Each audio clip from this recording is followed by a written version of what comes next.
and then also be really systematic in applications because I ended up applying to 22 or so schools, which is kind of a lot of work, kind of a lot of essays. So just being able to like plan with the program and figure out when I needed to get everything done by, paired with like knowing what actually mattered, just I think that was one of my greatest strengths. I mean, going all the way back, they're the ones that kind of got me into the whole college admissions program in the first place with collegeconsulting.us. And I thank them a lot for that. But because they knew they didn't want to stress about it and they didn't want to have to think about what I was doing. And they knew I was pretty capable and I was going to get it done on my own. But they kind of wanted that assurance that, you know, they wouldn't have to worry about it. They wouldn't have to check in with me. They would get reports from you guys. They would kind of have a layer of correspondence to make sure I was doing what needed to get done. And it all kind of worked out. So going from like eighth to ninth grade is one of like the biggest jumps in your life. It's when things actually become serious and you're like, okay, what I do now is going to affect what college I get into, which is going to affect things down the line. And there's a lot of pressure. So I feel like a lot of students in like ninth, 10th grade, they're like, okay, I have to do everything. Like if I wanted to get an elite university, I have to spend a bunch of time in clubs. I got to play sports. I got to volunteer. I got to take the hardest classes. I got to get the best grades. I got to get a perfect test score. I got to do all this and more. And yeah, there's just a lot of, there's no clarity around the admissions process. There's no clarity around like what you need to do in high school. Yeah, if we want to talk about when you should actually start thinking about what schools you want to apply to and applications and stuff like that, like ninth grade, 10th grade is like a great time to get ahead of the game without having stress and achieve great success. I mean, as you said, I was late. I didn't start thinking about it until the summer going into my senior year. Welcome, Yeah. everyone. I am joined by one of our all-star students, former all-star students, and yes, now kind of employee, Jack Beecher. Jack Beecher graduated from collegeconsulting.us 2 years ago, and I guess I'll just let you take the reins, Jack. Where are you calling from today? Today I am in my sophomore summer at Dartmouth College. It's been an incredible first 2 years here, and yeah. I love it. All right, Jack, well tell me, let's start here. If you don't mind, take a step back. Think about yourself as a high school senior. And if you think about what things you did well when working with us to get to Dartmouth, what were those things? Well, especially once I started working with you guys, I felt like my ability to prioritize and what actually mattered for college admissions was like one of my strengths. I didn't really spend too much time in like my high school years like, volunteering for random clubs or kind of just being like a member at like yeah, random clubs where I wasn't really passionate or I wasn't in a leader position or like giving it my all. I really focused on one or two things and tried to put my all into that. One of them being golf, and then my other one, which was kind of weird but different and kind of worked for me, was a professional Fortnite player in high school. And that gets into the whole different, greater than difficult thing that we talk about in the program. But I think, yeah, just my ability to prioritize and then also be really systematic in applications because I ended up applying to 22 or so schools, which is kind of a lot of work, kind of a lot of essays. So just being able to like plan with the program and figure out when I needed to get everything done by, paired with like knowing what actually mattered, just I think that was one of my greatest strengths. Totally agree. And while we may have been the impetus to like start you thinking down the path of high leverage activities, you obviously then took that and put it into your eventual applications. And you ended up really deciding between Vanderbilt and Dartmouth, ended up at Dartmouth, two amazing opportunities. And it's just really cool to see you thriving there. By the way, for those who are watching, Dartmouth has a very unique sophomore summer. Do you mind, Jack, just like highlighting a little bit about sophomore summer or like talk about Dartmouth's Yeah. kind of odd quarter system? Yeah, so Dartmouth does have like a really weird thing going on. We're on quarters, not semesters, which means everyone comes for 3 quarters a year usually. But sophomore year, we have a great thing over the summer from June to August where it's just sophomores on campus. And yeah, instead of taking the summer off like most colleges, we'll take like a random winter or fall term off later on. But just our whole class is here together for the summer. Everyone kind of takes it easier classes and just has fun, enjoys the weather, gets outside a bunch. I mean, Dartmouth's a beautiful place. It's on the Appalachian Trail. We get in nature and just have a blast. So that's what I'm in the middle of right now. It's week 4 of the 10-week term, and it's been amazing so far. And for those who don't know, Dartmouth is in New Hampshire for the most part. Students spend most of their time when they're in school fairly cold. And Yeah. it's such an incredible tradition to allow a sophomore, which like for me, when I think back on my college years, was just like peak college socially, to be able to be there for the summer. Like do things like float in the river, and hang out with all friends. It's this very communal environment. And actually my dad went to Dartmouth back in the day, and like I literally grew up hearing about sophomore summer. So it's very cool to like be live talking to someone who is 40% of the way into their sophomore summer.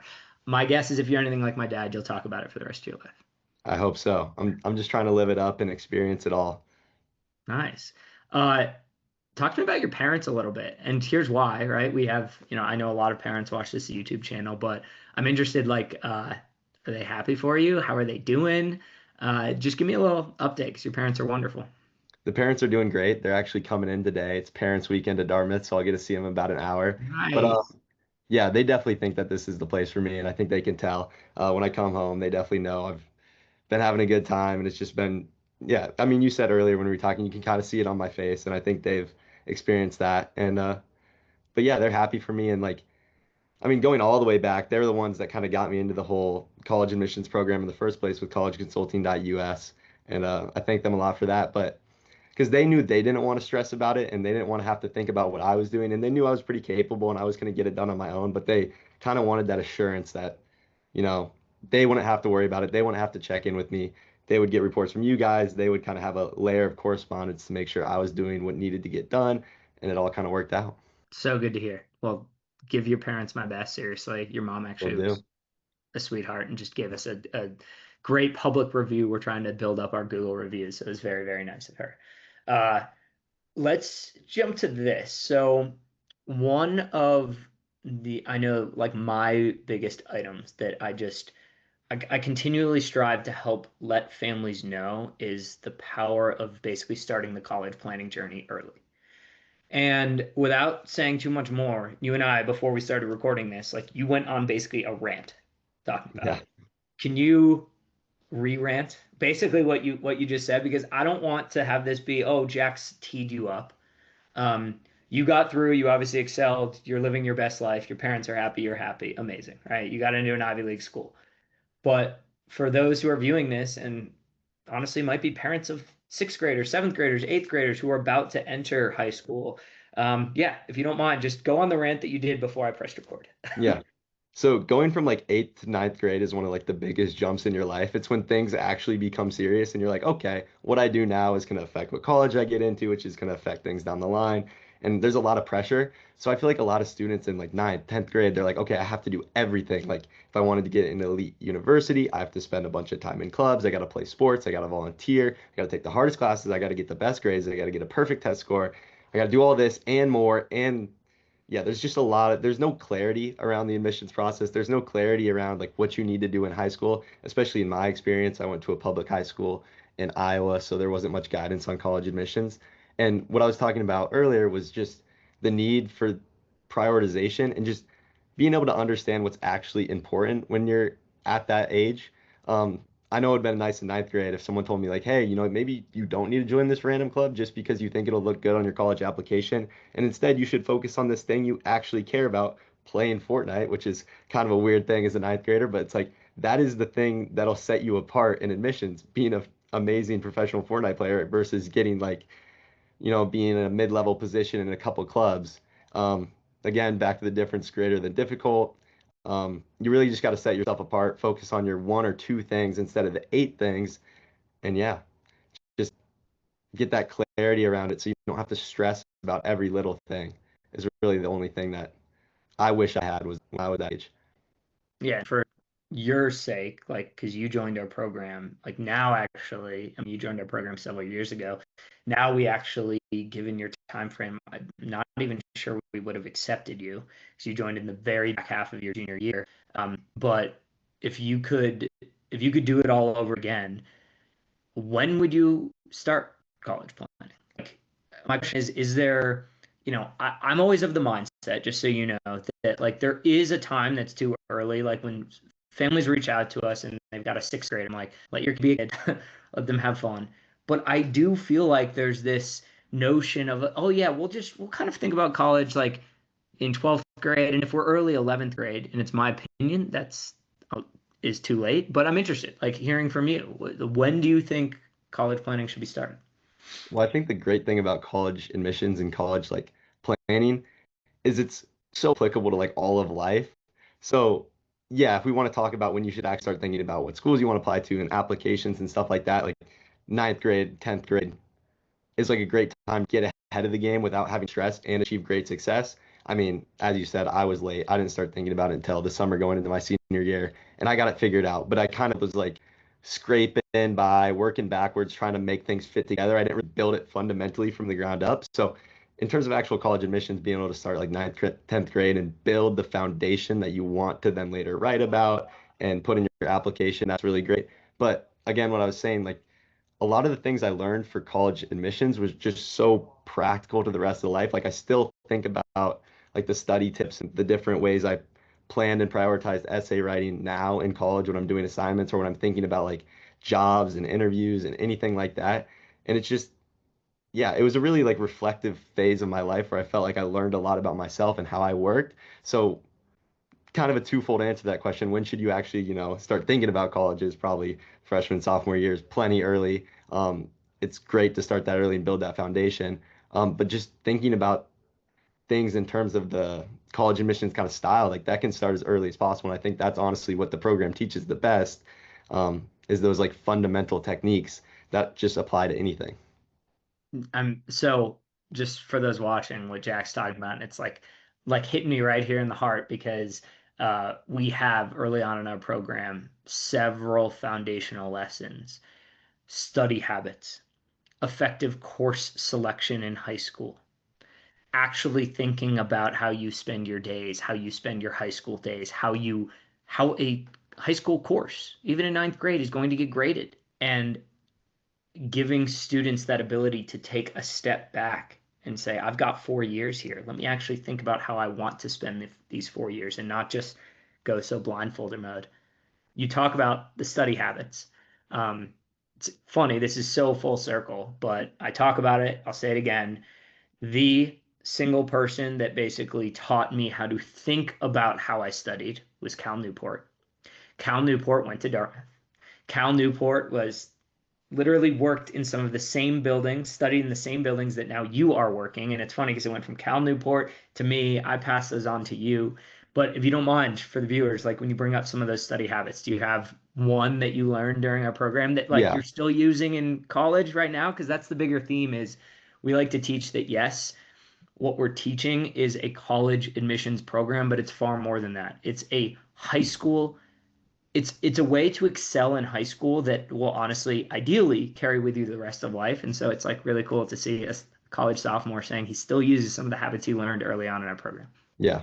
Obviously, Cal Newport's a pretty big inspiration and role model to me now. You passed him on. I've been reading his books and like being able to kind of study and like think about the spots that he was in, which is like near the spots I'm in. It's just incredible. But um, like the one kind of takeaway I have, which one thing I've learned throughout the program and just like the last 4 years of my life is like simplicity over everything. Make things as simple as possible. So I don't have like crazy productivity routines for how I'm going to study, how I'm going to get work done. It's mainly just setting aside big blocks of uninterrupted time, no phones, not studying with friends.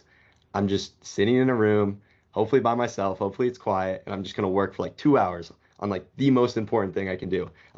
Cal Newport calls it deep work, and that's pretty much the most important thing. If you can just set aside 2 hours every day, 1 hour, depends what kind of tasks you have going on, and just work for that period of time uninterrupted, get a lot of a lot of your stuff done, reach that flow state, then the rest of the day kind of frees up and you just realize you have a lot more time on your hands than you once had. So that's pretty much it. That's my main takeaway from almost everything in the program is just simplicity, 2 hours, boom, get the work done. So cool, Jack. And what we'll do is here, we'll flash on the screen. This is basically the summary of this is what Cal taught me when I read his book, How to Become a Straight A Student.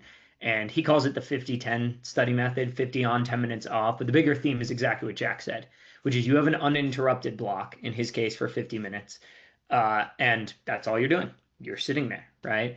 And we'll flash on the screen screenshots of like success stories of students in our program and honestly students in our free community who have used the 50-10 method and then like it's changed their life. And it might sound simple, but just think about if you learned about the 50-10 method as a ninth grader, what profound effects that could eventually have on your college admissions results in 12th grade.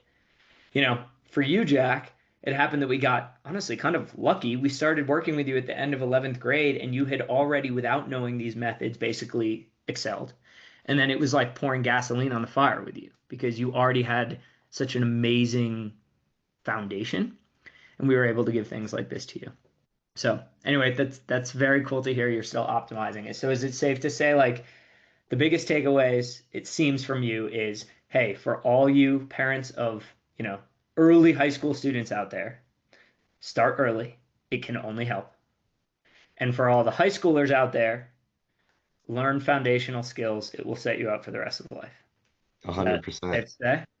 If I knew how to study in ninth grade, where like I wasn't just like sitting on my phone watching TikTok and then like sort of half studying and then like watching YouTube and not really paying attention, yeah, it would have saved me a lot of time. Just actually getting the work done and then yeah, just you can kind of pool all of your stress into one period of time and then that period of time will take it, you'll get your stuff done and then you can just like live your life, which is what I'm trying to embody this summer now, what I tried to embody back in college planning, high school stuff. So, and hopefully what I'll be embodying in 15, 20 years, working and doing whatever I'm doing. So it's the stuff that never leaves you.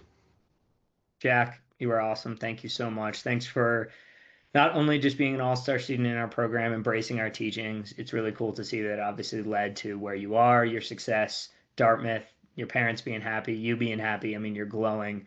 But thanks for 2 years later, like still connecting with us and being willing to come on and spend 20 minutes with me here. I Yeah, really of appreciate it. course.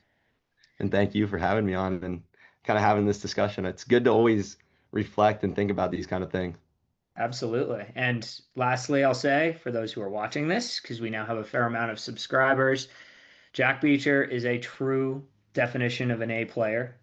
If anyone is in the Silicon Valley area and you want a young, spry hustler who's willing to work, add creativity to businesses, he's interested in pursuing some sort of entrepreneurial career, perhaps in the Valley area, and I can attest he will be an amazing asset. All I right, appreciate awesome, that. Jack. Thanks so much. Thank you. Cheers.